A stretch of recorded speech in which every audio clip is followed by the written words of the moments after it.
Mr. President, good morning. Good morning.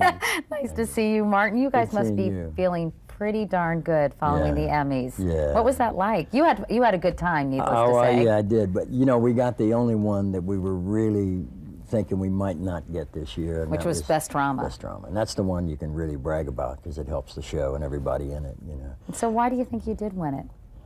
I think Aaron Sorkin is the answer to that. I mean, he's the creator and the writer and the force behind it. He must have the biggest head. I mean, every time anybody talks about The West Wing, they mention Aaron's name. I mean, are you able to? Are you able to keep his head from getting too big? No, he has no problem with that. But you know, he's the composer that writes the notes for the orchestra. It must be so much fun to be able to be an actor and have language like that, material like that to work with. Yeah, you know, John Spencer called it gold. We get gold every week, yeah. And you know, there's 10 of us that carry the show, and it really is an ensemble. And so he can write for us because he knows all our instruments, and we know them. We've gotten very tight, and we've become very close. It's like a family. Are you all as happy as you seem? And if so, I'd like to have whatever you're taking. We're even happier than we look. You know, I couldn't be happier. Couldn't be more satisfied. You're so politically active, Martin. You know, I'm not really. I'm not in politics. Well, no. But you've made your feelings known on a variety of issues in the past, homelessness, for example, and you've taken part in rallies and protest marches. And do you ever sit down and say to Aaron, "Listen, I really want to tackle such and such an issue. This is important to me." Or not once, no. Never? No. Why not? I mean, why not? No, because the show is something different. That's what I do for a living. What I do outside is what I do to stay alive. So keep them separate. You got to, yeah. The only things that I like to think I had an influence with Aaron in infusing into the character is he gave me a Notre Dame degree. And I've never been to college, so I'm so proud of that because I love Notre Dame. Well, congratulations. Thank you very much. And he made me Catholic, which I am, and I'm delighted because that gives the president a moral frame of reference to deal with on all of the issues, and you can never escape. And his faith has actually at times played a role in the show. Extremely important role, yeah, very much. Some beautiful shots of the National Cathedral. We were there, yeah. We filmed a show there where he had a personal conversation with God, and he had some issues. And we were asked why the president spoke Latin there, and he said, Aaron's response was, he wanted to talk to God in his language. Now, your character, C.J. Craig, is... Actually, I know it's weird. He spells it C-R-E-G-G. You think it's a misprint. It's supposed to be Greg, but it's Craig. Oh. Plays the President of the United States. No, not really. How does she see her job? How does CJ see her job? Well, she's Dee Dee Myers, who was a former press secretary for Clinton. I think Aaron based the character on her. And now, see, I wasn't going to ask you that because I figured you'd say, well, it's not really her. Well, you know, it's not supposed to be, but the more I play her and the more I've met Dee Dee and gone out to dinner with her, and the more I realize she is just... She's CJ. She's smart and sexy and funny and she's everything that CJ is. And I'm secretly basing it on her because I think she's so fabulous and wonderful. And fortunately, I don't have to, you know, Aaron writes what I say and Dee Dee helps, you know, figure out what I'm going to say. And I don't have to think too much. I just have to be able to, you know, act, which is difficult. But you do it very well. Thank you very much. And here's something else fascinating about you. You're 6 feet tall, which for a long time worked against you. Agents said, we don't know what to do with you. No, and I've been playing 40-year-old women since I was 16 years old, and I'm not even kidding. My first play I played for, actually the first part I did in high school was I played a guy. Because I was just so tall. But, you know, I never had to play, I was never an ingenue, so it just took me a while to grow into the parts that I'm able to play. And now it's fabulous. I'm sure it's one of the reasons why I'm one of the only women on the West Wing. I'm a tall, you know, imposing-looking woman in this world of men, and I think it's helping me now at this point. What did one agent say to you when he said, I don't know what to do with you? Oh, boy. Well... it's back in those notes, but it might be wrong. The one agent, well, actually, there was one who said, you know, you're so tall. And I said, look at Christine Lottie and Sigourney Weaver and Kelly McGillis. They're all tall actresses. And she said, well, yes, but those women have something in common. And I said, what? She said, they're drop-dead gorgeous. Can I hear some pity? It's a cold business, isn't it? You know, and the tears were like right here, and I was just like, well, I think I'm attractive. I'm not, you know, I mean, people say the meanest things to you in this business, and you just have to, you know, I knew that this is what I was going to do. There's nothing else I can do. And where is that agent now? Yeah. Exactly. Exactly. I have no idea. I don't even know. I don't even remember her name.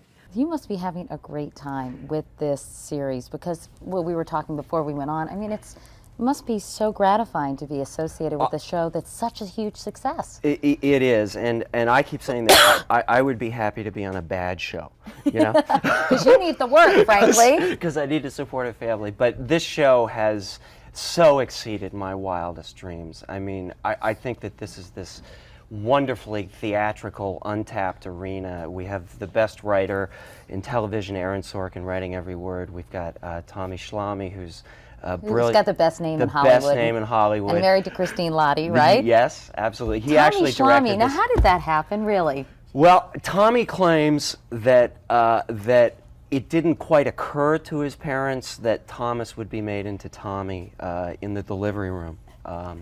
But it happened. It happened. Okay, all right. Now, why are you all dealing with this whole assassination issue now? Or an assassination attempt? Because it's something that the writers didn't quite deal with at the beginning of the season, and now it's being revisited. How come? Well, you know, I think that Aaron didn't want to do the sort of conventional, slow, heartbreaking, dear God, please give me an Emmy recovery kind of, right. kind of thing. And I think it's sort of realistic in these situations in the White House. People tend to immediately get back to work. And I think there's an emotional truth about that especially a character like Josh would not indulge any emotional reaction that might hit him a little later. You got a pretty nice compliment from a pretty big cheese about the show. I did, it is true. I had the honor of going to the White House for the first time, and I met the President Clinton, and he said, tell President Sheen I approve. So is he a regular watcher? Do you know? Did he say that? I very much got the sense that he has probably bigger things on his mind than watching my show. But he has seen it. I really don't think he has, but I know his staff absolutely had, and I think they keep him sort of informed. How realistic do you think the show is, speaking of that? I think it's pretty realistic. I really do. And that's what they told us when we went and saw our counterparts there. They thought we walked way too fast in the hallways. They thought we all had way too much hair. And you were all way too good looking, I'm sure. Well, I wasn't going to come right out and say it. Yeah. But other than that, they thought it was pretty realistic. And you must be so proud of being on something like this. I am. I love the piece from the minute I read the first episode. And you know, the funny thing about art is you do your best, you may like it, you throw it out there, you have absolutely no idea how people are going to react. So this is like cream on the cake, people like it. But here's a show that's intelligent, it's smart, it has a moral center. Were you worried that you thought, well, maybe people won't get this? I wasn't. There were some muggity mucks who thought some that suits. There you go. There you go. Watch it. We're both in suits. That thought that maybe we move very fast. The dialogue is very quick and very thick. There's a lot going on, and there's also a lot of political references, et cetera, et cetera. And there was some thought that maybe things should be explained more, kind of put out there more. And Aaron, our genius of a writer, held very firm, and the audience came along.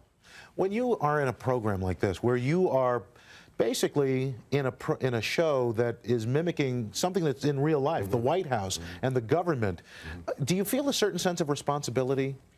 You know what I maintain? First and foremost, we are in entertainment.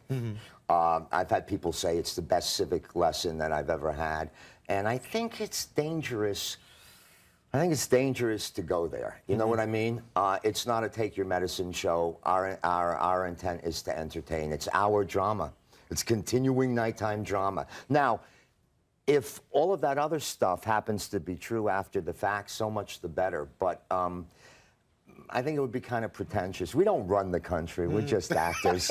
But people people want you guys to run the country. Well, there are people saying, you know, we wish we had this White House. I hear that's true. I think the Times did a poll where they put Gore and Bush and Bartlett came out the winner. Came out the winner. Does that frighten you a little bit? That a fictional president is more appealing to people than the people we have to choose from? Well, the fictional character has the ability to go home and throw it off, and also not have the worry, the guilt, and the fear that he's carrying the free world on his shoulders. You know, it's an easier gig. As hard as we work, I think that Martin has it easier than President Clinton. That's President Bartlett.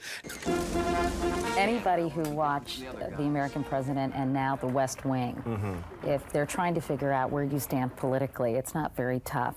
Michael Douglas played a liberal, Democratic president. President Bartlett certainly is left of center. Yeah. Are you trying to send a political message with your work? No.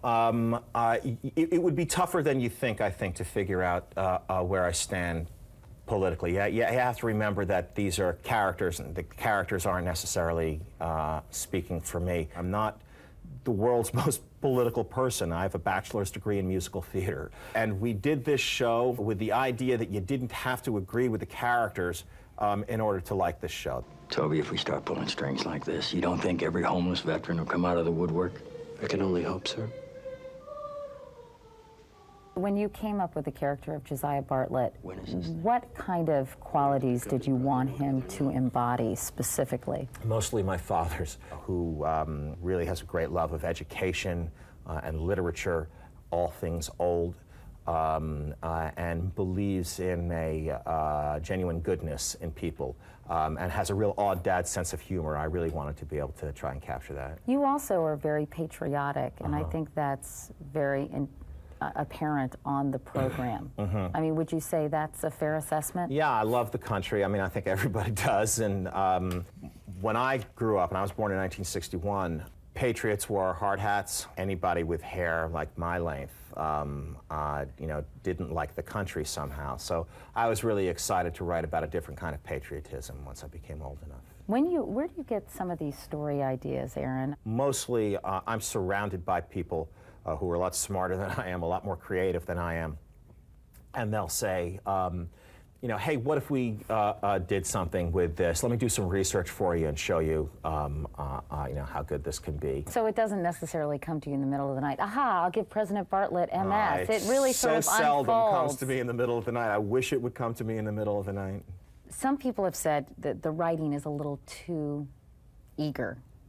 You even said, someone accused me of writing as if I'm perpetually on a first date with a girl I really want to have a second date with. That was my mentor, William Goldman, the writer, who told me that. Have you been able to harness that desire or inclination? No, I've not. Neither in my writing nor in my dating have I been able to do that. Do you have any idea how much I'd like to dress you up in lederhosen and drop kick you into a fjord? You don't know how to have fun when we're traveling. It was quite a trip. I hear you're a master procrastinator, that sometimes you'll say, oh my God, there's going to be an hour of dead air next week on NBC if I don't get cranking on this thing. Well, is that Katie, true? you call it procrastination, I call it thinking. You know? You do. Yeah. But I hear you give people the script sort of in the middle of the show, and they both love you and hate you for it because it's so darn good. On the other hand, they're like, they hate hello. me for it, Katie. There's no love there. No, that's not true. You must thrive under pressure, though. You must like that. I don't like it, but it's the way it is, and I really. I'm really grateful to the people I work with and the people I work for, who are also the people you work for, that they put up with you? That haven't fired me yet, yeah. How realistic is your show? I don't know. I've never worked in the White House, and I don't care that much. I'm much more interested in the television show than the reportage, than the element of it which is documentary. The appearance of reality is terribly important to me. Yes, you don't want it to seem like a fairy tale world. Tell me how things are going on the West Wing. I mean, you must be having a great time. It's wonderful. I mean, that's all I can say about it. They're wonderful, it's wonderful, and, you know, life is great. I have a quick clip, which I think I can get in 20 seconds. This is you and, of course, the president, Martin Sheen. Is he really the president? Sometimes I think so, but here we go. Second term? That's not what tonight's... That's all that tonight's speech was about. You kicked off your re-election campaign, and I'm sitting here eating a sandwich because we had a deal. That was 3 years ago. Yeah.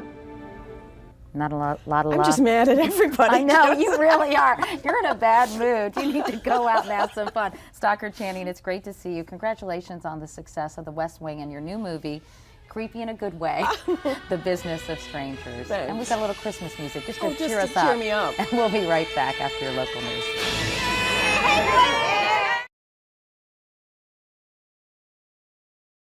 Hey, thanks for watching. And don't forget, you can catch the Today Show every morning on NBC or take Today when you're on the go. Just follow the Today podcast on Apple Podcasts, Spotify, or wherever you listen.